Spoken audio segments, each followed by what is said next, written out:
Assalamualaikum warahmatullahi wabarakatuh.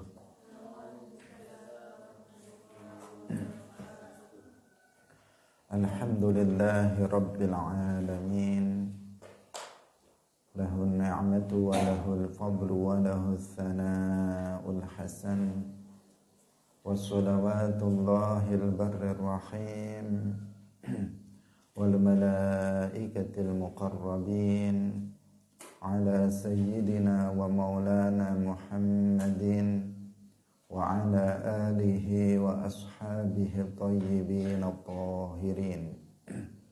Allahumma la sahla illa ma ja'altahu sahla wa anta taj'alul hazna idza syi'ta sahla. Allahumma arzuqna al-ikhlasa fi niyyati wal qawli wal amal wa ba'du. Ila nabiyil mustafa sallallahu alaihi wasallam wa ikhwanihi minal anbiya'i wal mursalin wa syuhada'i was salihin, khususan ila sultanil awliya Syekh Abdul Qadir al-Jilani wa Syekh Ahmad ar-Rifa'i wa Syekh Bahauddin an-Naqsyabandi wa Syekhina Abdullah al-Harari wa ila arwahi muassisi jam'iyyati Nahdlatul Ulama Syekh Muhammad Hashim Ash'ari wa Syekh Bisri Sansuri wa Syekh Abdul Wahhab Hasbuwah wa ila arwahi jami'i ahli al-qubur minal muslimin wal muslimat. Al-Fatihah. A'udzu billahi minasy syaithanir rajim. Bismillahirrahmanirrahim. Alhamdulillahi rabbil alamin. Ar-Rahmanir Rahim. Maliki yaumiddin. Iyyaka na'budu wa iyyaka nasta'in. Ihdinas siratal mustaqim.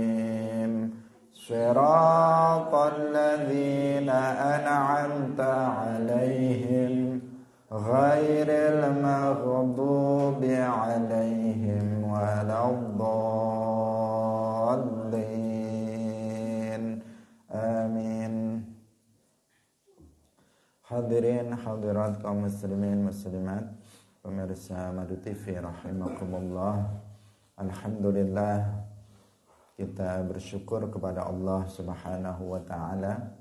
Pada pagi hari ini Allah Subhanahu wa taala kembali mempertemukan kita dalam majelis ilmu, sebuah majelis yang menjadi salah satu taman dari taman-taman surga.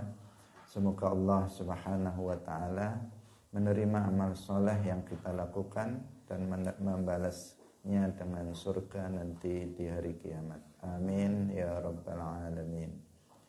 Salawat dan salam semoga tetap terlimpahkan kepada Nabi Agung, makhluk yang termulia, yaitu Nabi Muhammad sallallahu alaihi wasallam, para sahabatnya, keluarganya, serta seluruh umat Islam yang mengikuti beliau ila yaumil qiyamah. Hadirin rahimakumullah, mari kita mulai ngaji kita dengan mengikhlaskan niat kita masing-masing lillahi ta'ala.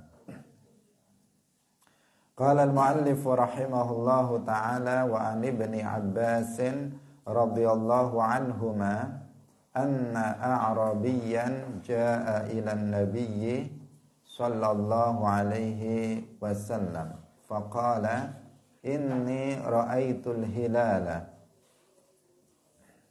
Anna a'rabiyyan sak temene wong badui iku jaa wis teka sapa a'rabi ila nabiyyi maring kanjeng Nabi sallallahu alaihi wasallam. Faqala nuli ngucap sapa a'rabi, inni sak temene ingsun iku ra'aitu wis ningali sapa ingsun al-hilala ing hilal. Faqala nuli dawuh sapa kanjeng Nabi, atashhadu ana ta nakseni sapa sira alla ilaha illallah ing sak temene ora ana kang den sembah kelawan hak iku maujud illallahu kejaba Allah. Qala jawab sapa Arabi, na'am, inggih. Qala dawuh sapa Kanjeng Nabi, atasyhadu anna Muhammadar Rasulullah, atasyhadu ana nakseni sapa sira anna Muhammadan ing sak temene Muhammad iku Rasulullah utusane Allah. Qala jawab sapa Arabi, na'am, inggih. Qala dawuh sapa Kanjeng Nabi, fa'adzin mongko ngumumna sapa sira finasi ing dalem kalangane menungso ya Bilal luhe Bilal ayyasumu ing yen to poso sapa annas ghadan ing dalem wektu sesuk. Rawahul khamsatu wa sahahahu Ibnu Khuzaimah wa Ibnu Hibban wa rajjahan Nasa'i irsalahu. Hadirin rahimakumullah, hadis ini masih sama dengan hadis sebelumnya dalam menjelaskan yang pertama adalah tentang metode penentuan awal bulan, yaitu dengan cara ru'yatul hilal, melihat bulan tanggal 1. Yang kedua dalam hal penetapan awal bulan Ramadan oleh imam atau khalifah atau pemerintah itu adalah berdasarkan persaksian dari seorang laki-laki muslim yang adil yang sudah baligh. Adilnya adalah adal atau zahirul adalah seperti yang kemarin sudah kita jelaskan.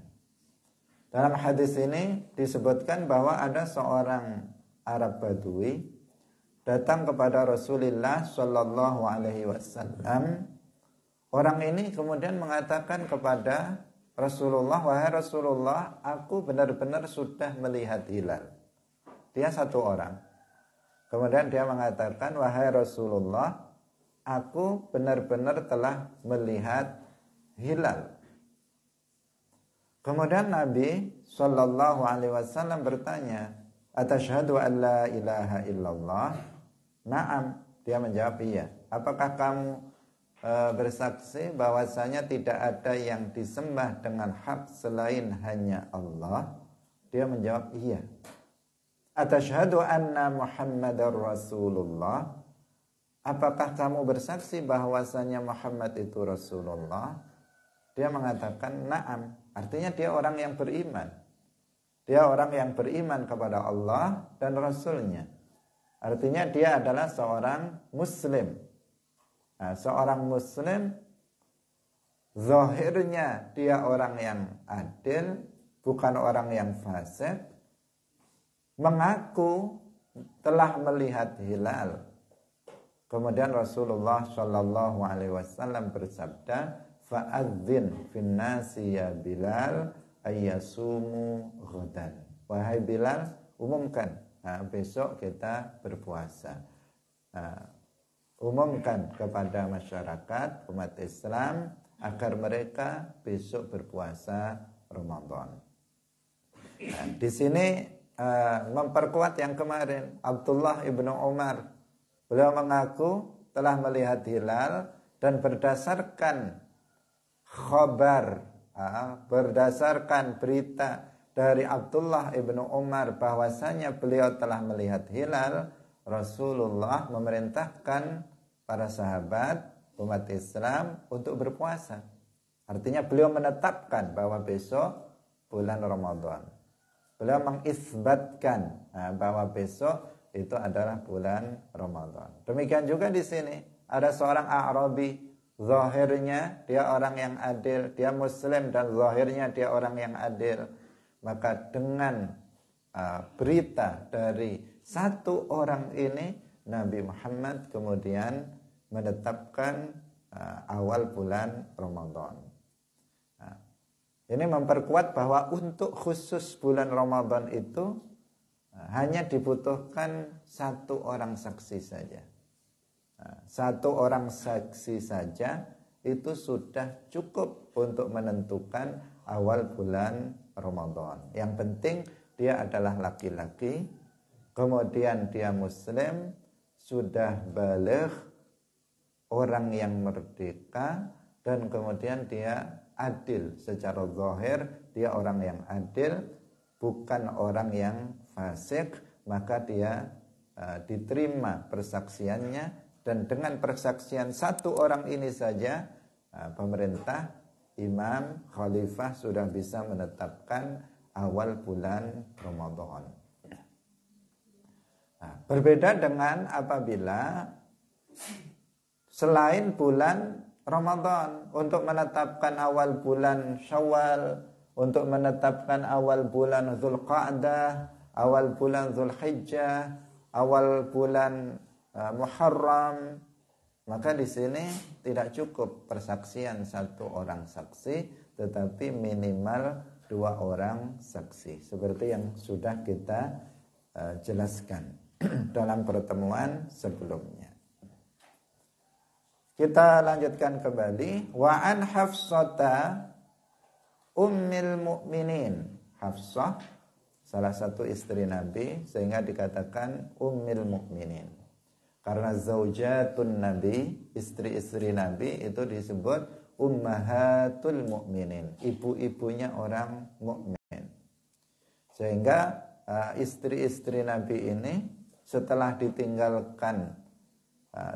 wafat oleh Rasulullah, tidak boleh dinikahi oleh umatnya, karena mereka adalah ummahatul mu'minin, ibu-ibunya dari orang-orang mukmin.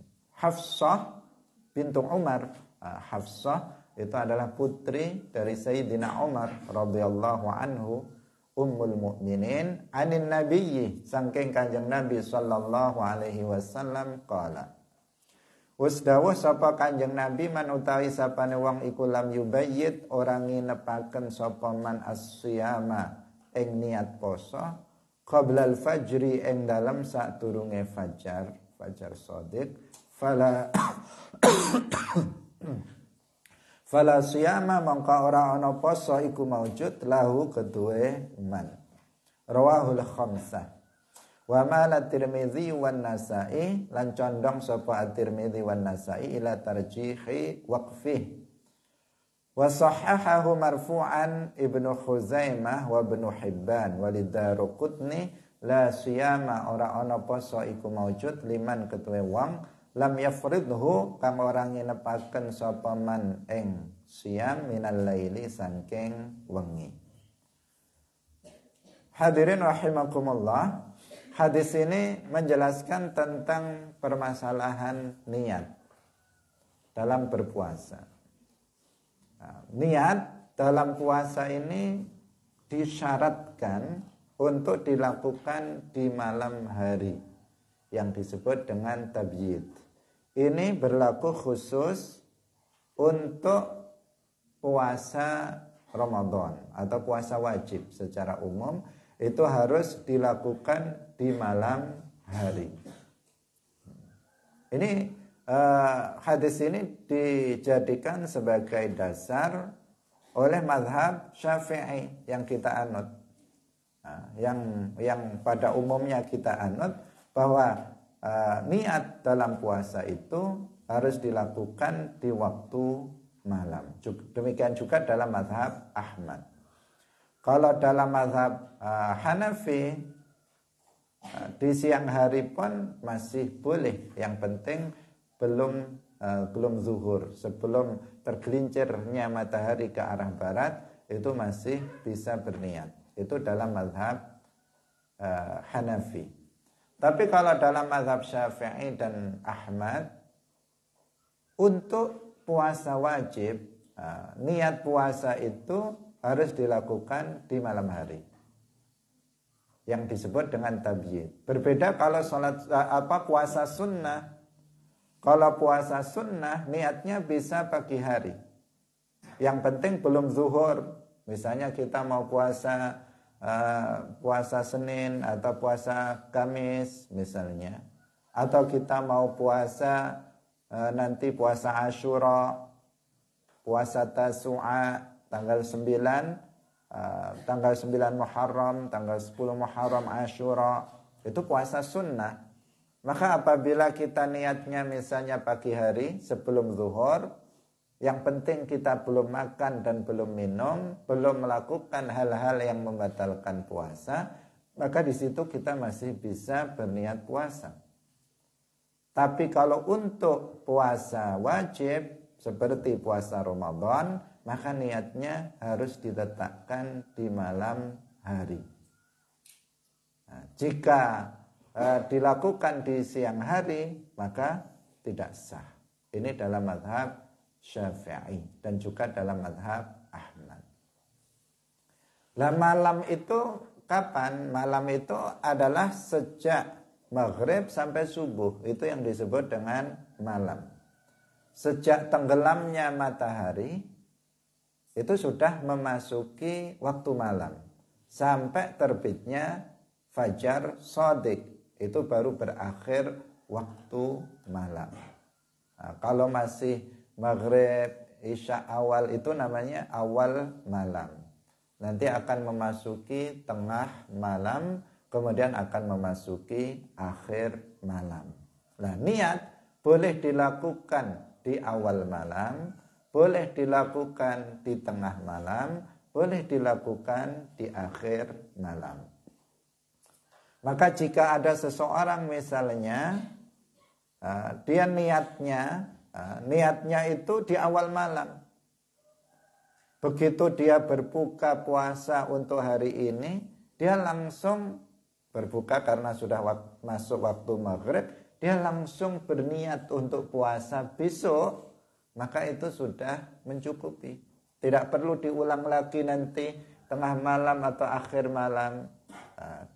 Ketika dia berbuka puasa untuk hari ini, kemudian dalam hatinya saya niat untuk berpuasa Ramadan untuk besok, maka itu sudah mencukupi untuk puasa. Untuk puasa besok, untuk niat puasa besok. Hadirin rahimakumullah. Ini ketentuan berdasarkan hadis ini. Karena Nabi bersabda, "Man lam yubayyit as-siyama qabla al-fajri fala siyama lahu." Barang siapa yang dia tidak menginapkan niat puasanya sebelum fajar, yubayyit tabyid, artinya melakukannya di malam hari, fala siyama lahu, maka enggak ada puasa bagi dia, artinya puasa dia itu tidak sah.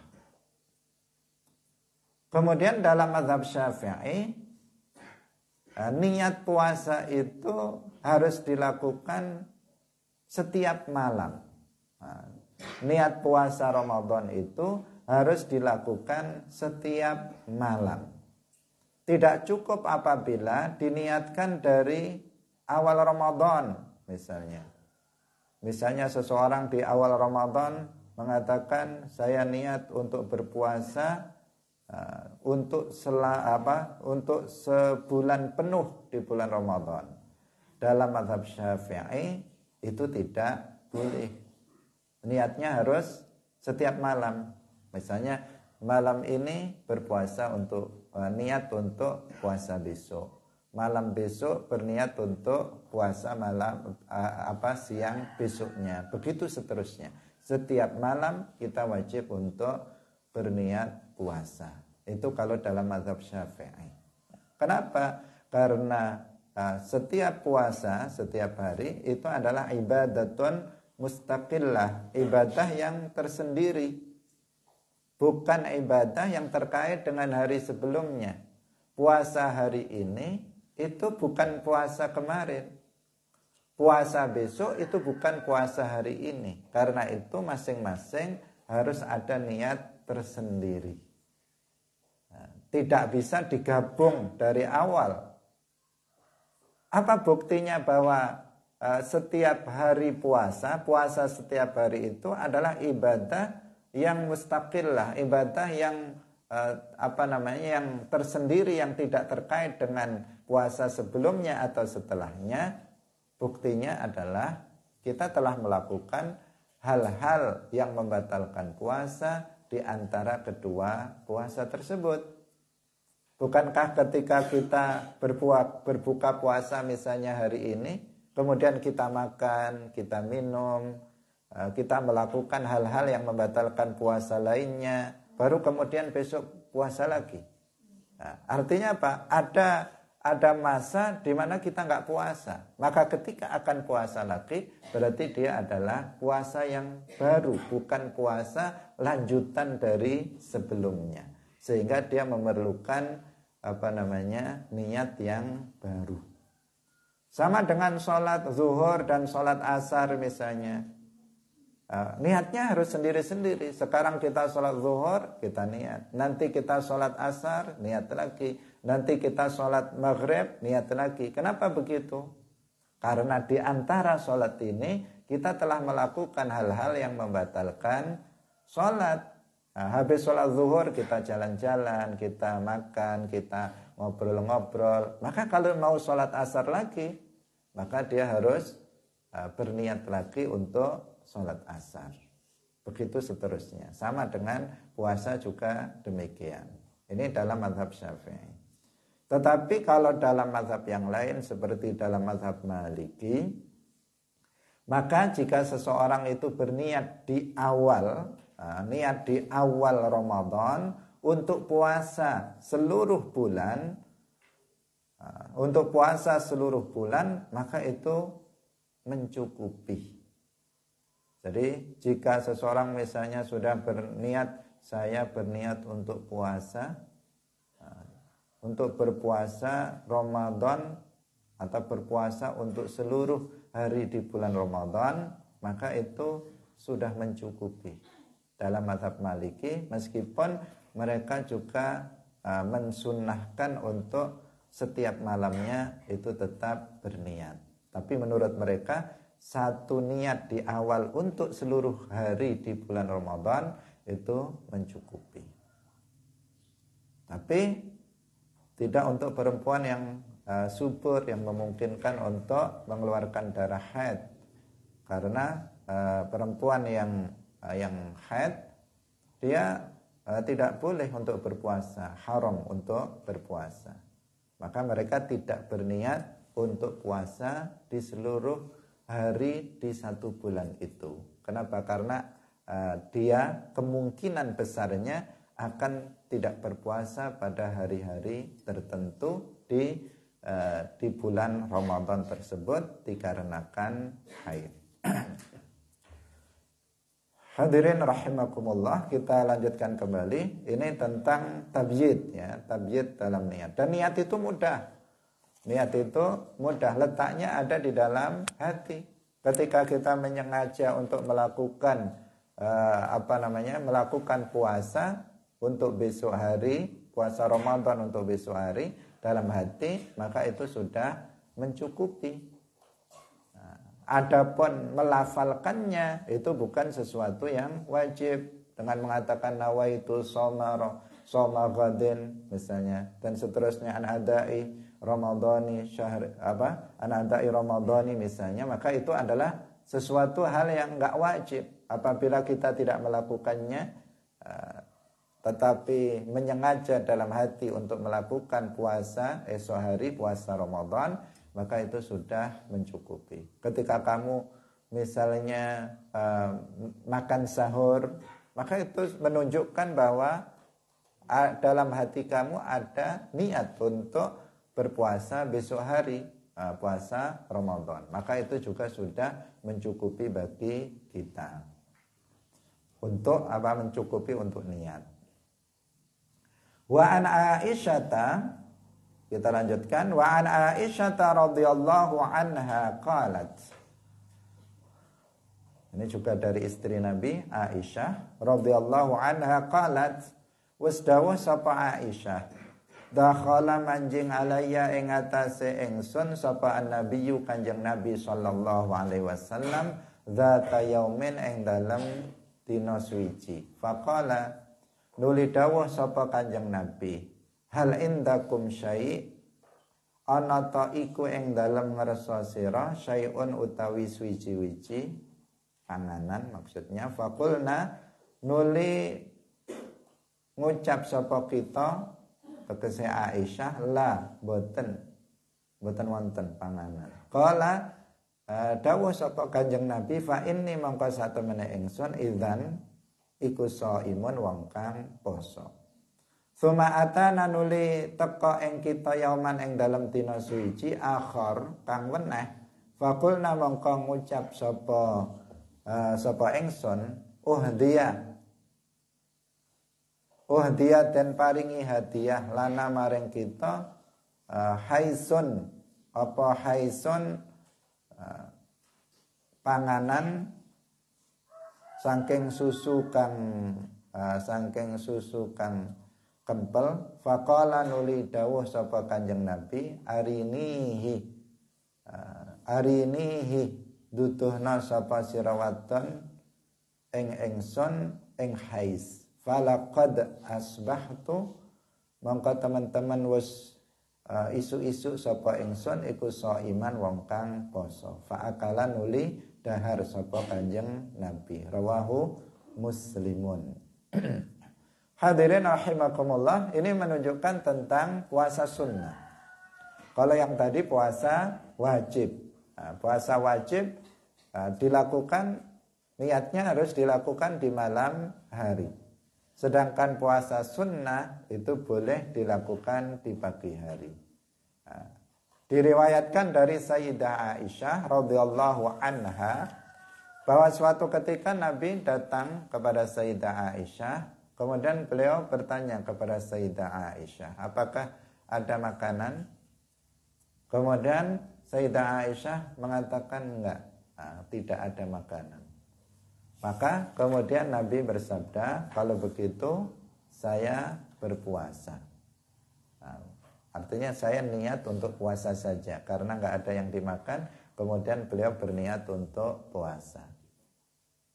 Di hari yang lain, ketika Nabi bertanya dengan pertanyaan yang sama, apakah ada makanan? Kemudian Sayyidah Aisyah mengatakan, ya ada. Tadi ada hadiah untuk kita, sebuah makanan hais namanya, yaitu makanan yang terbuat dari susu. Kita nggak tahu seperti apa wujudnya, tetapi ada makanan yang dihadiahkan orang kepada beliau, karena beliau itu menerima hadiah dan beliau makan dari hadiah. Kalau sedekah kemarin enggak, kalau zakat beliau enggak. Tapi ada sedekah makanan, ada hadiah yang berupa makanan disampaikan oleh Sayyidah Aisyah kepada beliau. Kemudian Nabi bersabda, tunjukkanlah, perlihatkan, arinihi, perlihatkan makanan itu kepadaku. Tadi itu aku itu sudah berniat puasa, tetapi kemudian beliau memakannya. Itu menunjukkan apa? Menunjukkan yang pertama, puasa sunnah itu boleh dibatalkan. Puasa sunnah itu boleh untuk dibatalkan. Berbeda dengan puasa wajib. Kalau seseorang sudah memulai harinya dengan puasa wajib, apakah itu puasa Ramadan, apakah itu puasa nazar, apakah itu puasa qadha, kalau itu adalah puasa wajib, maka tidak boleh dibatalkan, harus dilanjutkan sampai dengan maghrib. Tetapi jika puasa yang kita lakukan itu adalah puasa sunnah, maka kita harus kita boleh untuk membatalkannya. Boleh untuk membatalkannya. Seperti yang dilakukan Nabi. Pagi-pagi beliau sudah berniat untuk berpuasa. Tetapi ketika bertanya kepada Sayyidah Aisyah, kemudian ada makanan di situ, maka Nabi kemudian membatalkan puasanya dan beliau memakan makanan tersebut. Apalagi kalau kita misalnya ada sesuatu hal yang lebih penting untuk kita lakukan, artinya lebih penting bagi kita untuk membatalkan puasa kita karena puasa itu sunnah. Misalnya kita bertamu kepada seseorang,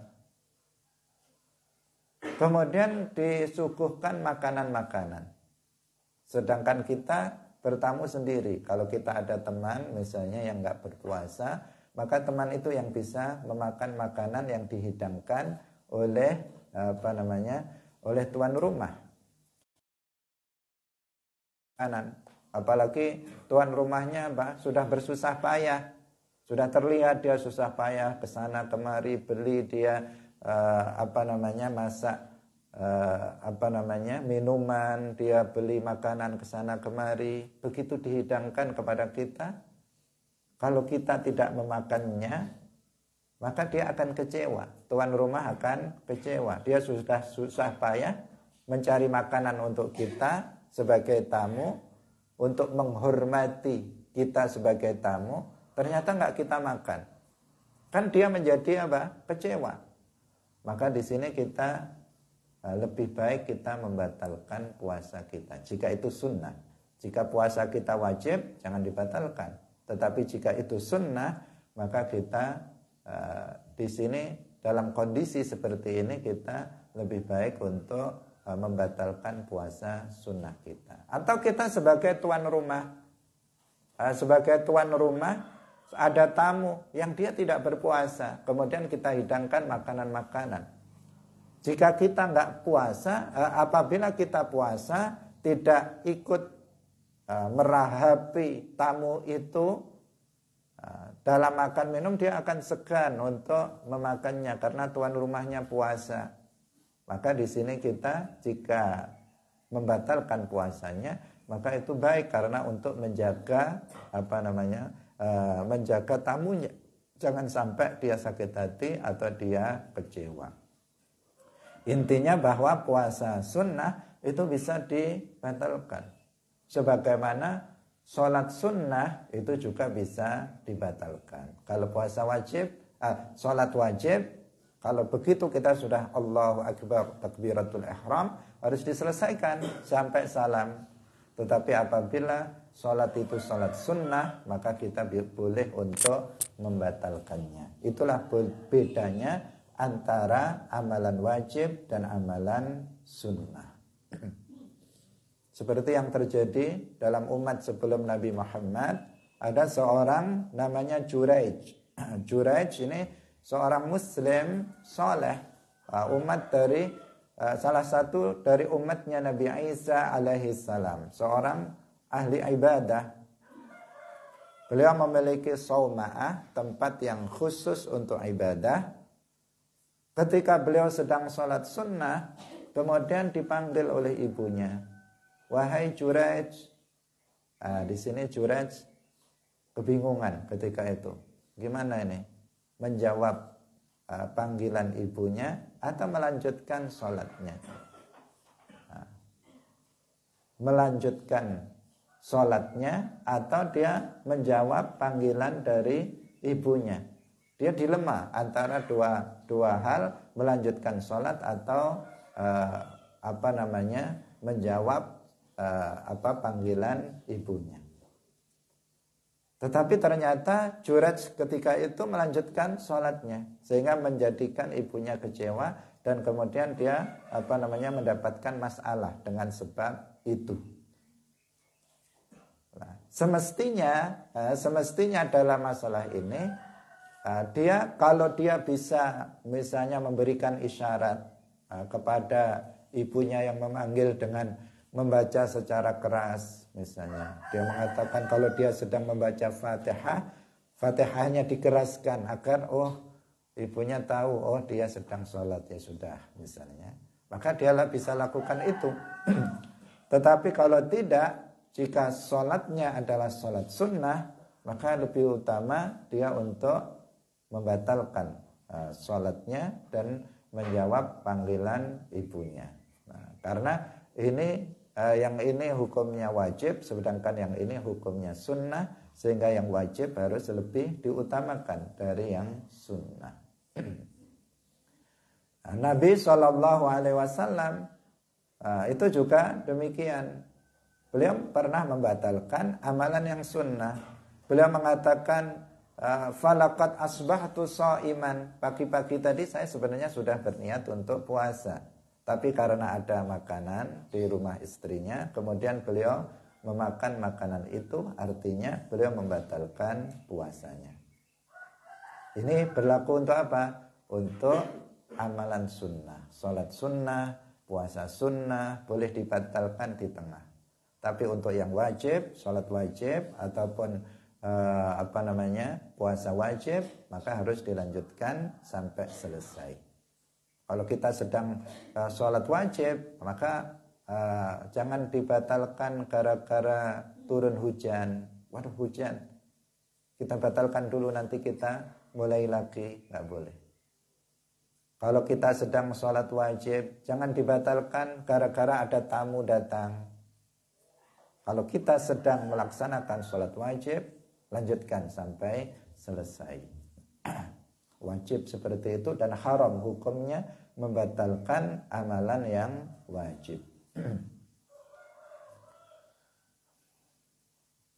Kecuali dalam sholat wajib, apabila ada seseorang kafir yang datang mengatakan mau masuk ke dalam agama Islam.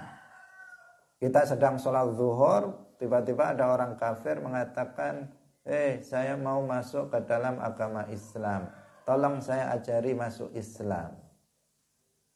Nah, dalam kondisi seperti ini, maka orang yang sholat tersebut, dia bisa menuntun orang kafir itu masuk ke dalam agama Islam, pertama tanpa membatalkan sholatnya, kalau bisa. Dia dengan membaca dengan suara keras, asyhadu an la ilaha illallah, agar diikuti oleh orang kafir itu untuk masuk ke dalam agama Islam. Wa asyhadu anna Muhammadar Rasulullah. Tetapi kalau dia nggak paham juga, orang kafir itu namanya juga orang kafir, dia nggak tahu bagaimana cara untuk masuk ke dalam agama Islam. Meskipun orang yang sholat ini sudah membaca 2 kalimat syahadat pelan-pelan, dia pun tidak paham. Maka di sini orang ini membatalkan sholatnya, meskipun sholat itu sholat wajib, dan mengajari dia untuk masuk ke dalam agama Islam. Itu karena pentingnya Islam. Karena Islam ini adalah sesuatu hal yang sangat-sangat penting, bahkan lebih penting dari amalan-amalan lainnya seperti sholat, puasa, dan seterusnya. Karena Islam adalah kunci keselamatan nanti di akhirat. Mati dalam keadaan sebagai muslim adalah kunci keselamatan nanti di akhirat, kunci untuk seseorang masuk ke dalam surga, kunci bagi seseorang untuk tidak diabadikan di dalam neraka. Dia harus mati sebagai seorang muslim. Karena itu tidak boleh ditunda keislaman seseorang. Ketika seseorang sudah ingin masuk ke dalam agama Islam, tidak boleh ditunda meski hanya sebentar. Ini adalah pengecualian. Wa an Sahli bin Sa'din radhiyallahu anhuma anna Rasulullah sallallahu alaihi wasallam qala.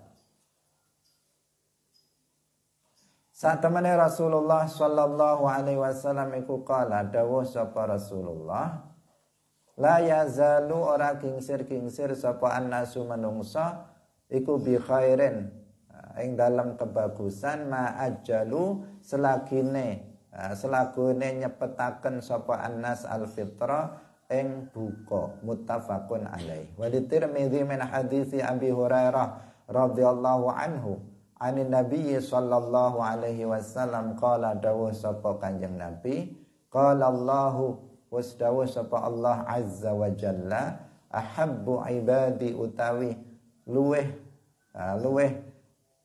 dan demen-demeni pira-pira kawula ingsun ilayya maring ingsun iku ajaluhum kang paling cepet-cepete ibadi apane fitron bukone. Hadirin rahimakumullah. Hadis ini menjelaskan tentang masalah berbuka puasa, bahwa yang lebih baik atau yang disunnahkan dalam berbuka puasa itu adalah ta'jil al-iftar, yaitu mempercepat buka puasa. Begitu telah dipastikan waktu maghrib itu sudah tiba, maka dia langsung berbuka puasa. Apa yang dimaksud buka puasa? Ya, melakukan sesuatu yang membatalkan puasa. Misalnya dia makan kurma atau dia minum air, itu yang disebut dengan berbuka puasa. Kenapa saya jelaskan begitu? Karena sebagian kita menganggap buka puasa itu jika sudah habis 1 piring, itu namanya buka puasa. Kalau masih minum, katanya saya tadi belum buka. Padahal sudah minum 2 gelas, tapi kata dia saya tadi belum buka puasa. Kenapa? Karena belum makan nasi 2 piring atau 1 piring. Dia mengatakan belum buka puasa. Namanya buka puasa itu kalau dia sudah melakukan hal yang membatalkan puasa, seteguk air, 1 buah kurma, itu namanya sudah membatalkan puasa. Jadi kalau begitu masuk waktu maghrib dan sudah yakin waktu maghrib sudah masuk, maka kemudian dia minum seteguk air, atau kalau ada yang lebih utama makan kurma. Kalau nggak ada minum air putih seteguk air, kemudian dia bisa sholat maghrib dan setelah itu dia bisa makan lanjutan. Nah, lanjutan bukan buka puasanya, tapi buka puasa tadi sudah dilakukan yaitu dengan kurma atau dengan misalnya air putih. Itu dia sudah mendapatkan kesunahan. Nah, dia sudah mendapatkan kesunahan. Tetapi yang perlu untuk diperhatikan di sini adalah yang dimaksud menyegerakan berbuka puasa itu jika waktu maghrib dipastikan sudah masuk. Dan untuk memastikan waktu maghrib sudah masuk adalah kita dengan bisa melihat secara langsung tenggelamnya matahari. Seluruh lingkaran matahari itu sudah tenggelam. Untuk memastikannya tidak cukup hanya dengan sekedar mendengar azan dari radio atau mendengar azan dari TV atau mendengar azan dari masjid atau mushola terdekat. Tidak cukup hanya sekedar itu. Tetapi kita harus memastikan betul-betul bahwa lingkaran matahari sudah tenggelam, sudah tidak terlihat lagi, masuk di ufuk barat. Itu baru dikatakan kita telah yakin waktu maghrib telah tiba. Atau kita melihat ke arah timur, telah kegelapan sudah datang berduyun-duyun, kita melihat kalau ada gunung, di atas gunung itu sudah hitam, maka berarti waktu maghrib telah tiba. Nah, di situ baru kita yakin maghrib telah tiba, maka kita segera untuk berbuka puasa. Ini penting untuk diingatkan karena sebagian orang dengan alasan sunnah menyegerakan berbuka puasa, mereka berbuka sebelum waktu maghrib tiba. Alasannya menyegerakan berbuka puasa sunnah. Memang nggak salah, menyegerakan berbuka puasa itu sunnah. Tapi kalau menyegerakannya sebelum masuknya waktu maghrib, itu membatalkan puasa. Karena hari ini banyak sekali para muadzin, orang yang azan, itu mereka mengumandangkan azan sebelum waktu maghrib tiba. Dan itu terbukti. Nah, itu terbukti. Sering sekali kita mendengar azan, tetapi masih terang. Matahari masih terlihat. Tapi azan sudah berkumandang. Bukan hanya di bulan Ramadan, di hari-hari biasa terkadang hari masih terang yang menunjukkan matahari belum terbenam, tetapi azan maghrib sudah berkumandang. Itu terjadi. Kenapa? Karena para muadzin pada masa sekarang banyak yang tidak berilmu. Banyak di antara mereka yang tidak mengetahui bagaimana tata cara mengetahui masuknya waktu sholat. Sehingga mereka azan hanya ikut-ikutan dengan sekitarnya. Sebagian mereka azan hanya berdasarkan jadwal. Yang jadwal itu dia cocokkan dengan jam yang ada di musola atau di rumahnya. Padahal jamnya bisa terlambat, bisa terlalu cepat. Seperti jam kita ini, apakah cocok jam ini? Enggak. Jamnya terlambat beberapa menit. Kalau baterainya masih baru, bisa terlalu cepat. Jika baterainya sudah lama, bisa melambat. Dan juga tergantung pada yang nyeting. Kalau misalnya jam ini mati sehari, kemudian kita ganti baterai, kan kita putar. Kalau mutarnya salah, ya akan salah. Salah 1 menit atau 2 menit, itu sudah berpengaruh. Apalagi kita cocokkan dengan jam yang bermasalah. Ini jamnya mati, kita cocokkan pakai jam kita, ternyata jam kita bermasalah. Kita cocokkan dengan yang bermasalah, maka dia menjadi bermasalah.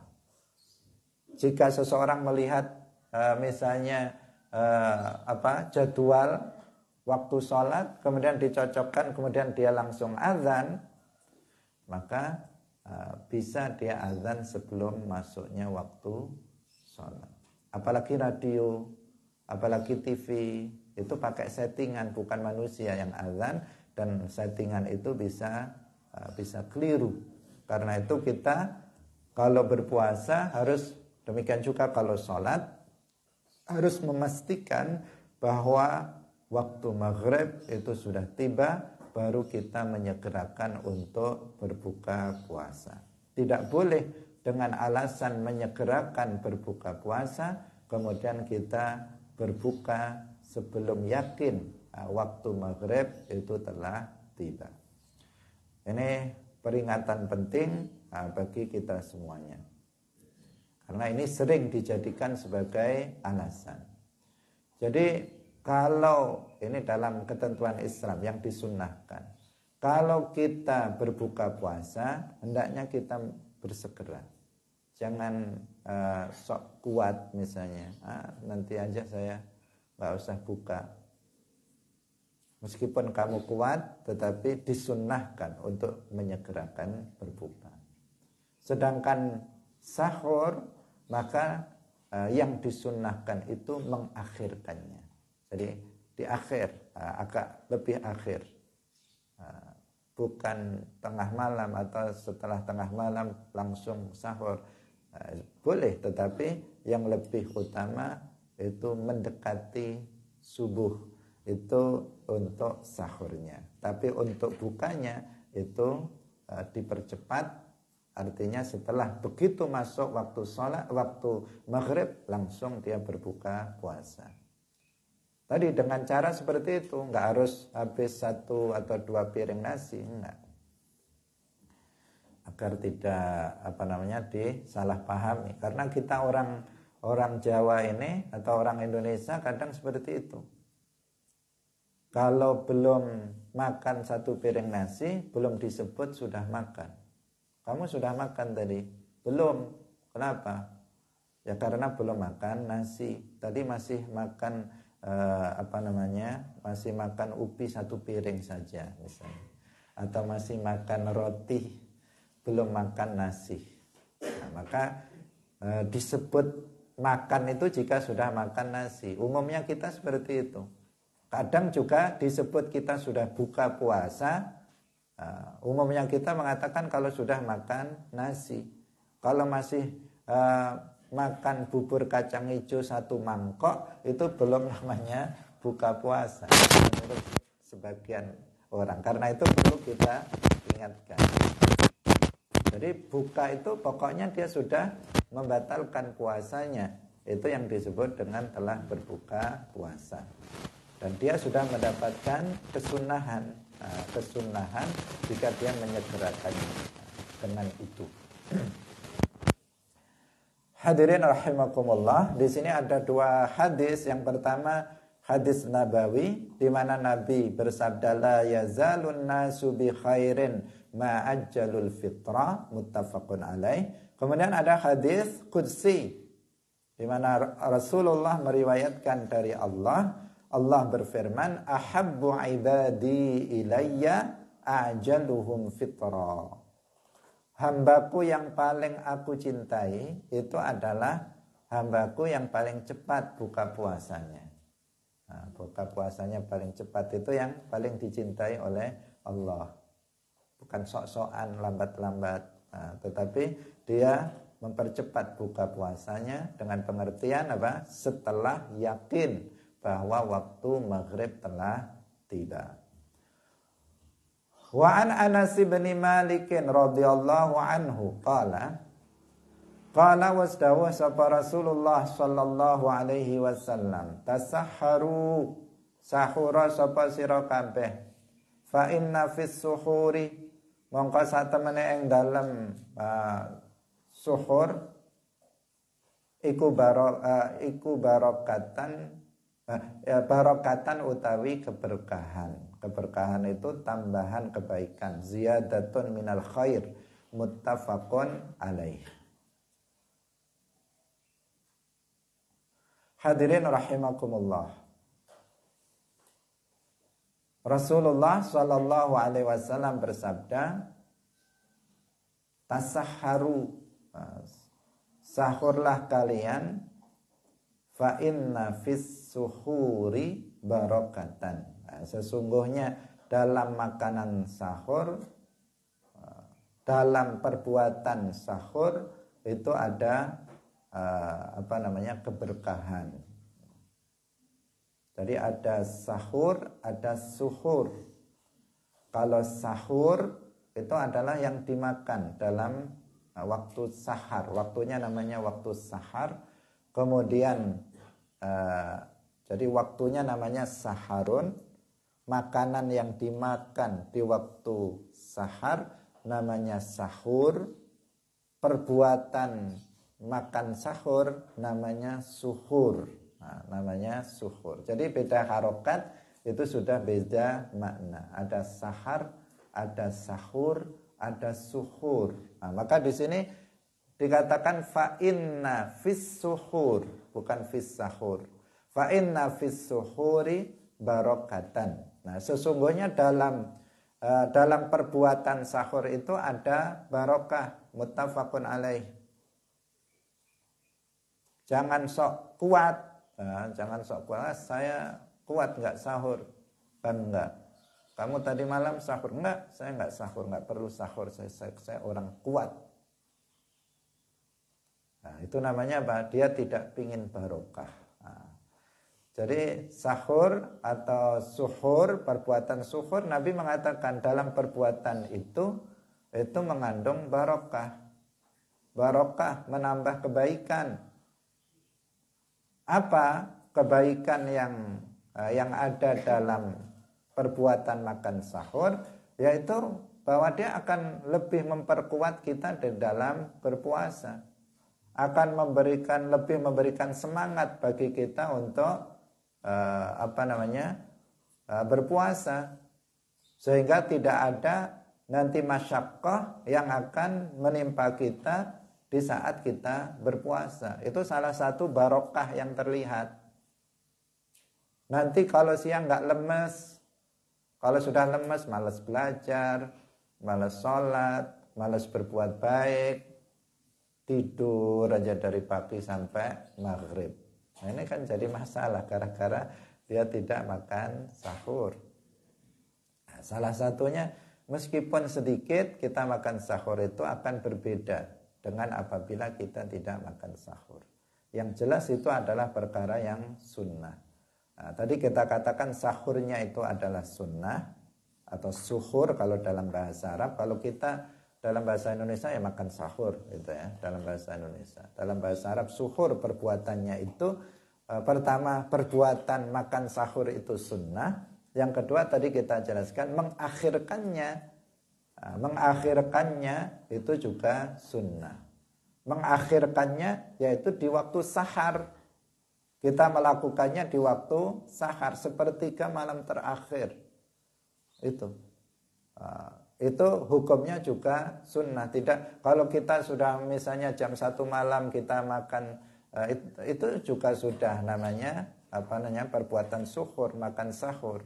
Pokoknya sudah lewat tengah malam. Tetapi yang lebih utama kita melakukannya itu di waktu sahar, yaitu di sepertiga malam terakhir. Karena malam itu juga waktu itu juga waktu yang barokah. Waktu itu sendiri itu waktu yang mustajab. Yang dikatakan dalam hadis, para malaikat itu turun ke langit dunia kemudian menyerukan kepada manusia, barang siapa yang berdoa akan dikabulkan. Barang siapa yang meminta tolong akan ditolong. Barang siapa yang meminta ampunan maka akan diampuni. Di waktu itu jika kita melakukan sahur maka akan akan lebih utama dilakukan di situ, mengakhirkannya. Tetapi jangan terlalu akhir sehingga kemudian masuk waktu subuh. Alasannya mengakhirkan, tetapi terlalu akhir sehingga kemudian subuh tiba, makanan masih ada di mulut. Nah, ini juga akan membahayakan keabsahan puasa, karena puasa harus sudah dilakukan sejak terbitnya fajar shadiq. Hadirin rahimakumullah, waktu sudah lewat, semoga bermanfaat bagi kita semuanya. Barakallahu fikum, wallahul muwaffiq ila aqwamit thoriq. Wassalamualaikum warahmatullahi wabarakatuh. La ilaha illallah. Allahumma salli ala sayyidina Muhammad wa ala alihi wa sahbihi wa sallim. Rabbi ghafirli wa liwalidayya wa lil mu'minina wal mu'minat.